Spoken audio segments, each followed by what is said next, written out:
Nataka kuwaambia mheshimiwa ametoka hapa, umefanya makosa sana kuongea Sifuna hapa. Sifuna ni mtu ambaye amekubalika Kenya mzima. Sifuna ndio president wa Kenya 2027. Na nataka kusema hivi, William Ruto, wewe uliingia kwa president, wanasema ya kwamba uliingia ukiwa deputy president. Ni ukweli ulikuwa deputy president. Na kura ilikupitisha ilikuwa ya Mount Kenya. Lakini sasa ukiangalia Mount Kenya imekukataa. Ukiangalia Western imekukataa. Ukiangalia Nyanza imekukataa. Sasa nataka huyo mheshimiwa ametoka hapa aniambie Ruto atapitia kwa dirisha ama atapitia wapi? Namba 2, Ruto amedanganya wanaume na wamama ya kwamba wapate mimba. Mimi nataka kusema hivi. Ole wako ukienda kupata mimba kwa sababu Ruto amesema.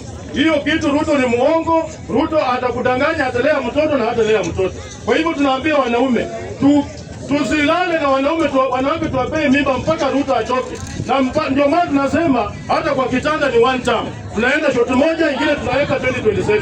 Kwa hivyo tunasema kwa kitanda ni shoti moja.